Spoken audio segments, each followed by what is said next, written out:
اچھا سر، اگر میں لائف کی بات کروں، اسٹرگل لائف کی، ہر انسان کی جو لائف ہے وہ اسٹرگل اور ہارڈ ورک سے جڑی ہوئی ہے، تو سر آپ کی اس 48 ایئر کی اسٹرگل میں اگر میں بات کروں ٹرسٹ ورتھی کی، اونیسٹی کی، تو سر یہ کتنی امپورٹنٹ ہے ایک لائف کے لیے جو آپ کو دیکھ رہی ہے یوتھ، اور ان کو ایز اے میسیج آپ دینا چاہیں؟ یوتھ بڑی خوش ہوگی، ڈیفینیٹ خوش ہوگی کہ ایک بندہ یعنی یہ آپ کہیں کہ جی نہیں پاکستان میں کچھ نہیں ہو سکتا. میں تو بالکل اس بات کے میں تو کاٹا پھیرتا ہوں کہ ایسا پاکستان میں ہر کچھ ہو سکتا ہے، کرنے والا ہونا چاہیے.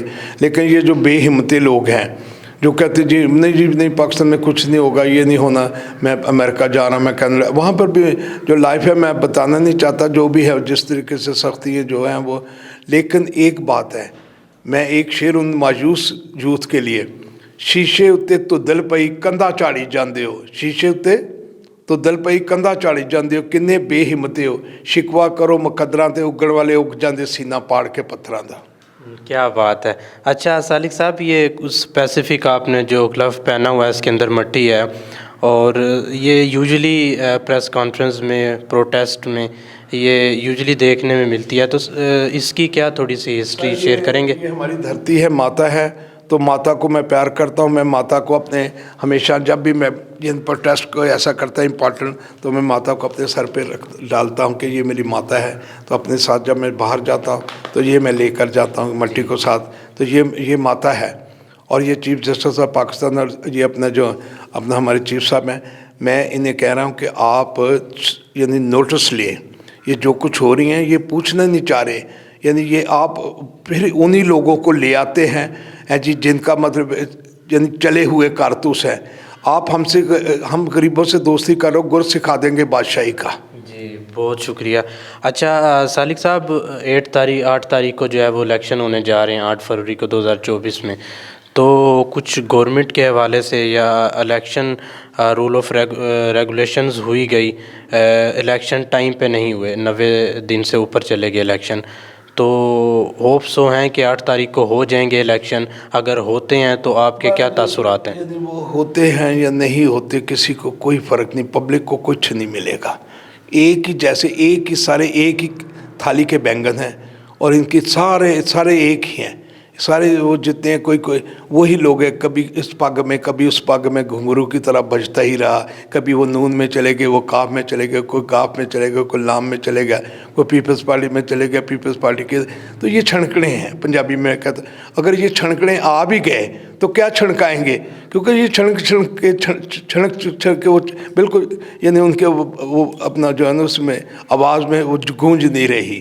لہٰذا اگر کچھ انقلاب لانے والے لوگ الیکشن نہیں لڑا کرتے، دنیا میں آپ جتنے بھی دیکھ لیں، کیا موزے تونگ نے الیکشن لڑا، کیا لیلن نے الیکشن لڑا، یعنی اب کیا قائد صاحب نے الیکشن لڑا، کیا مطلب دنیا کے جتنے بھی لیڈر ہیں، لیلن نے الیکشن لڑا. گاندھی کو ہم مانیں یا نہ مانیں، گاندھی نے کوئی الیکشن لڑا، قائد اعظم کو یعنی انہوں نے اپنا کوئی الیکشن لڑا، بلکہ انہوں نے اپنی ساری جائیداد جو پاکستان کے نام کر دی تھی. جی تو میں سمجھتا ہوں لیڈر وہ ہوگا، یعنی کیا لیڈروں کے آپ دیکھیں بیڈ دیکھیں ان کے یعنی انہوں نے اپنے گھروں میں بیوٹی پارلروں کے جابس دیے ہوئے ہیں، گھروں میں ان کو کوارٹر دیے ہوئے ہیں. تو مطلب یہ لیڈر تھوڑی ہیں، یہ ہیں اقتدار پسند لوگ ہیں جی. ان کو اقتدار کی ہوس ہے، یہ شکاری ہے، لیکن شکاری ہے لیکن پٹے کس کے پاس ہے؟ وہ مالک کے پاس ہے. مالک کون ہے؟ وہ ڈھونڈے. اچھا سالک صاحب، اگر میں اپنی کنٹری کی بات کروں، کلچر کی، اپنی سوسائٹی کی، تو ہم ان چیزوں میں پیچھے کیوں رہ گئے ہیں؟ ہمیں اسپیسیفک رائٹ دینے میں اگر آپ بولتے ہیں تو یار چپ کرا دیا جاتا ہے. تو سالک صاحب، ہم اپنی سوسائٹی اور کنٹری کی سوسائٹی اور کلچر میں یہ چیزیں کب آئیں گی؟ یہ ریولوشن کب آئے گا؟ یہ چینج کب آئے گا؟ ان 70 سالوں سے سالک صاحب ہر جگہ صرف بات ہی ہو رہی ہے، بٹ یہ رائٹس نہیں پورے ہو پا رہے. دیکھیں، آپ کو 75 سال ہو گئے ہیں، ٹھیک ہے. آپ کے پاس جب پاکستان بنا تھا تو آپ کے پاس تو اپنا آئین کوئی نہیں تھا. آپ نے 1935 کا ایکٹ لیا، اسے آپ نے سیدھا پتہ کر کے اس پر آپ نے کام چلایا. اس کے بعد آپ کو 1956 کا آئین ملا، اس میں یعنی اس میں مینارٹی کی ریپرزنٹیشن کوئی نہیں. پھر آپ کو 1962 کا آئین ملا, اس میں مینارٹی ریپرزنٹیشن کوئی نہیں. پھر آپ کو 1973 کا جو آئین جسے آپ بڑا متفق کہتے ہیں, اس میں مینارٹی کی ریپرزنٹیشن نہیں. 18ویں ترمیم میں مینارٹی کی.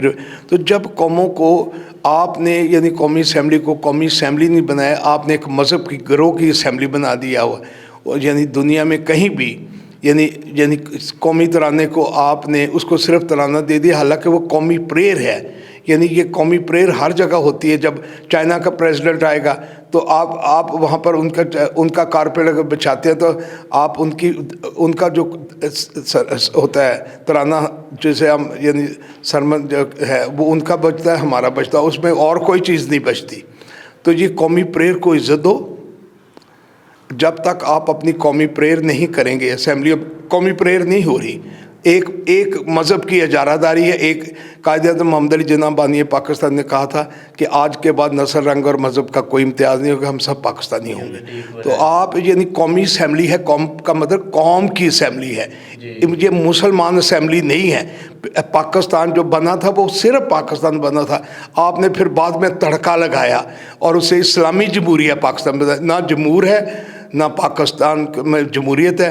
آپ نے مطلب نام بھی چینج کیا, آپ کو حق نہیں تھا پوچھے بغیر. وہ ایوب خان صاحب نے اوپننگ سیرمنی کرنے وقت آپ نے سسٹم بنا دیا. پر یہ بڑی بڑی اونچی اونچی دیواریں جو ہیں, ہاں جی, یہ مطلب اگر کچھ قوم کو دے سکتی ہیں تو ہمیں بڑی خوشی ہوگی. لیکن اگر یہ لوگ جو ہے کچھ دے نہیں سکتے تو ایسے الیکشن کئی آئے کئی گئے, کئی لکھاں یعنی وہ کہنے رول گئے لوگ کہ تم ہی رول جائیں گا. تو آئیں گے چلے جائیں گے, اس سے کیا قوم کو ہوگا. سالک صاحب لاسٹ میں میسیج کیا دینا چاہیں گے جو یوتھ آپ کو پسند کرتی ہے اور جو اس ٹائم دیکھ رہی ہے, دیکھنے والوں کو کیا میسیج دیں گے؟ میں سمجھتا ہوں کہ ہم اپنے کردار کی طرف دیکھیں. کردار کی عظمت کو رسوا نہ کیا, دھوکے تو بڑے دیے, دھوکہ نہ کھایا, دھوکے تو بہت کھائے, دھوکہ نہ دیا. آپ اپنے کریکٹر کو درست کریں. یعنی اسمبلی یہ اپنا پہلے ہوا کرتی تھی ایجوکیشن میں, ہو میرا کام غریبوں کی حمایت کرنے, لپے آتی ہے دعا بن کے تمنا میری. آج وہ بھی ختم ہو چکی ہے. آپ نے کون سے سرمن دے دیے ہیں, کوئی کسی نے کچھ دے دیا کسی جی. پھر اس کے بعد آپ نے جب 9ویں 10ویں کا ہوتا تھا یہ لپے آتی. اب جب کالج میں سرمن ہی کوئی نہیں ہے, ٹارگٹ ہی کوئی نہیں. سرمن سے مراد ہوتا ہے پیغام, کہ جو صبح نرنے کے لیے بچوں کو ایک ٹارگٹ دیا جاتا ہے, سرمن دیا. سرمن تو ہے کوئی نہیں اس ملک میں.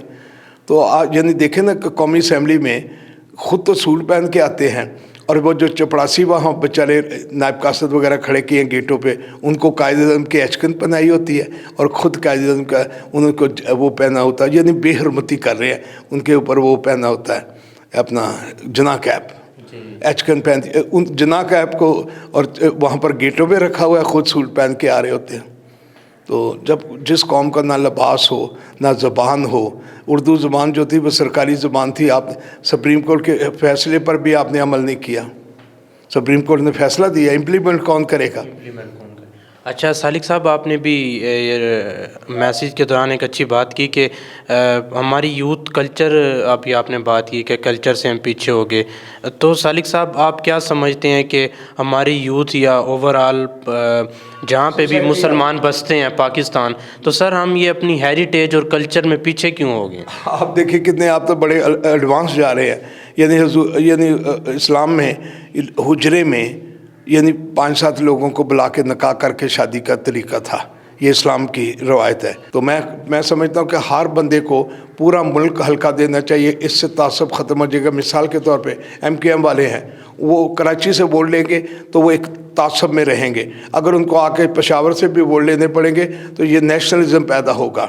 ہر بندے کو جو ہے پارٹیوں کو یعنی اسی طرح بندوں کو, جب ہم پورے پاکستان سے میں 4 دفعہ الیکشن جیت سکتا ہوں, کھڑا ہو سکتا ہوں, میں جتنی دفعہ کھڑا اتنی دفعہ 33,000 پولنگ سے بغیر پارٹی کے. تو میں کہ اب میرے پاس ایک زمین نہیں, کرپشن نہیں, پلاٹ نہیں, قرضہ نہیں, لوٹ مار نہیں, اسلحہ لائسنس نہیں. حالانکہ میں نے یہاں پر کچی بادیوں کو مالکنہ کو لے کر دیے, پانی لے کر دیا, بجلی لے کر دی, تھینکس گاڈ کے. یہاں پر مین پاور میرے پاس ہے, اسلام آباد میں شہر میں میرے پاس ہے. بڑی پارٹیوں کے پاس یہاں تو سرکاری کوارٹر یا کوٹھی ہیں, لیکن جو لوگ پبلک نکلنے والی لوگ ہیں وہ میرے ہی ہیں. مین پاور میرے پاس ہے. یہ جب پتہ لگ گیا نا اسٹیبلشمنٹ کو, سمجھ ان کو بھی ہے میری, لیکن یہ کہ وہ وہ اسٹیبلشمنٹ بھی جو ہے نا وہ جگیردار و وڈیروں کے ہاتھوں میں میرا خیال کھیل رہی ہے. میرا خیال ہے, شاید ہو سکتا ہے میں غلط بھی ہوں. اچھا سالک صاحب, لاسٹ کوسچن پھر میں آپ سے اجازت چاہوں گا.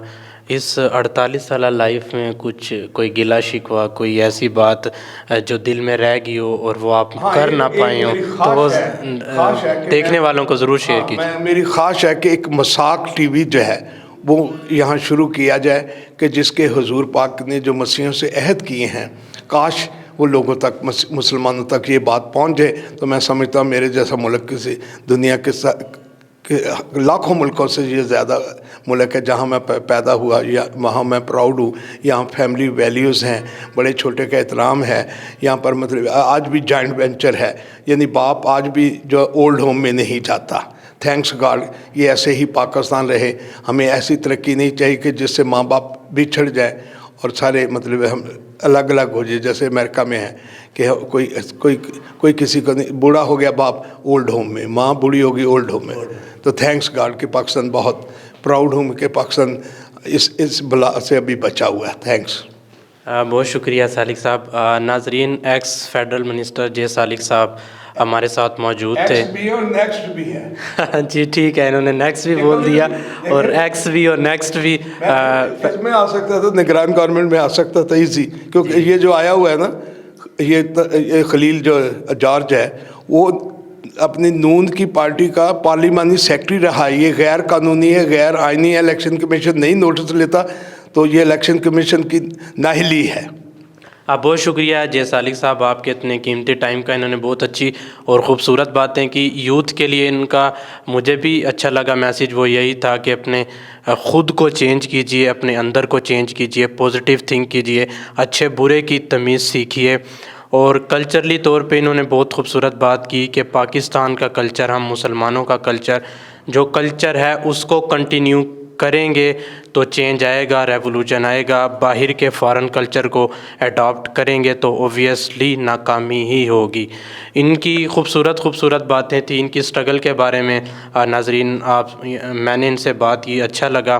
ان کی جتنی بھی جد و جہد تھی, ایز اے ہیومینٹی اگر میں بات کروں, انسانیت کے لیے بات کی جائے, تو انہوں نے ماشاءاللہ سے بہت اچھا کام کیا.